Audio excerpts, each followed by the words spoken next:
friendship, trust, innocence. These are the things we believe are safe in our youth. But what happens when that trust is shattered?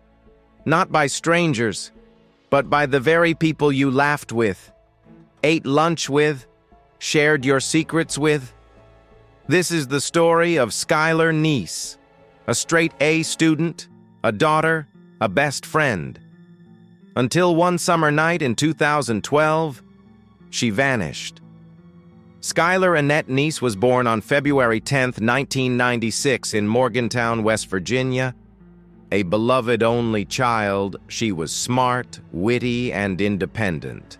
Her parents, Mary and Dave, described her as fiercely loyal, the kind of girl who always stood up for her friends. She was also a social butterfly, always texting, tweeting, and hanging out with her two closest friends, Shelia Eddy and Rachel Shoaf.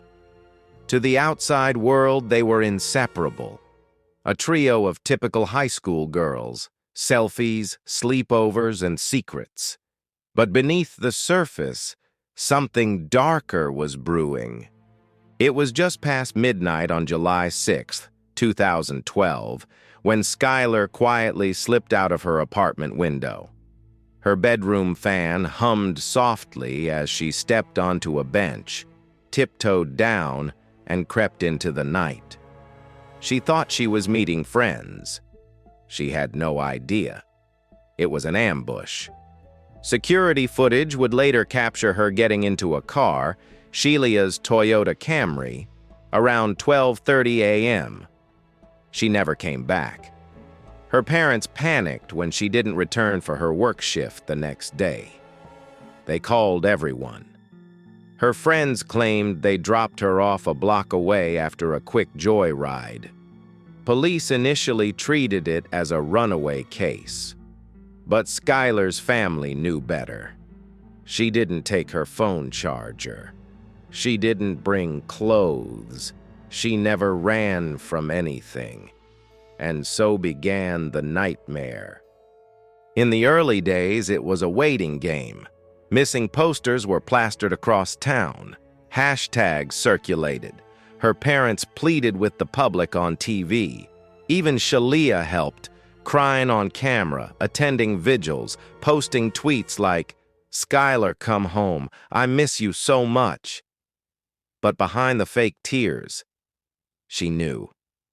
As weeks turned into months, investigators began digging deeper. Skylar's social media painted a picture of trouble, cryptic tweets, tension between the trio, and then one haunting message from Skylar just weeks before her death. "You doing shit like that is why I will never completely trust you," Rachel Shoaf cracked first. On December 28, 2012, Rachel suffered what was described as a mental breakdown. Screaming, crying. She was admitted to a psychiatric hospital. Then, in January 2013, with tears streaming down her face in a police station, she said the words that stunned the nation. "We stabbed her. We just didn't like her anymore." The plan was chilling in its simplicity. Rachel and Shelia had brought knives.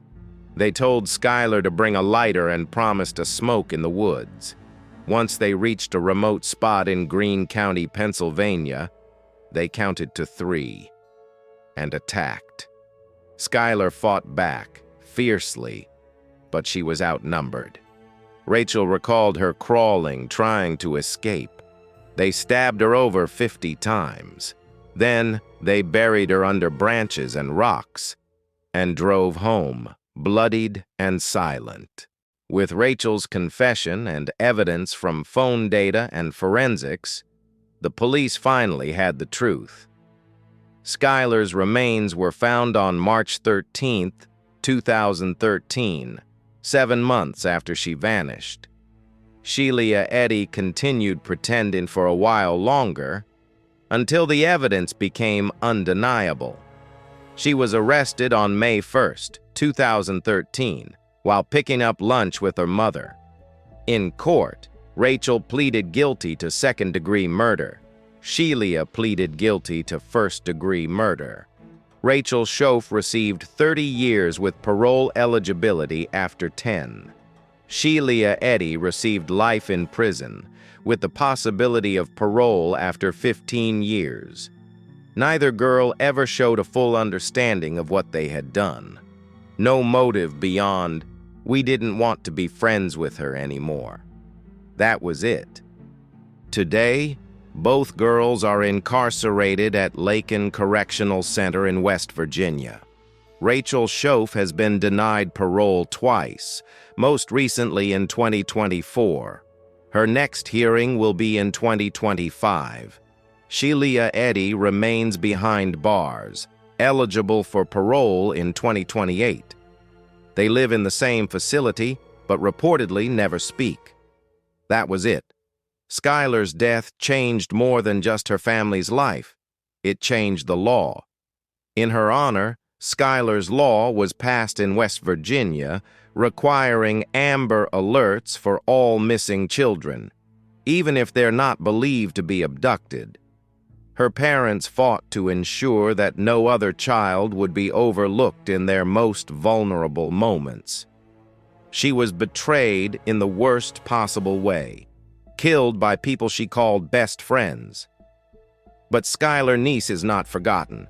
Her story is a tragic reminder. Sometimes the greatest dangers wear the mask of friendship.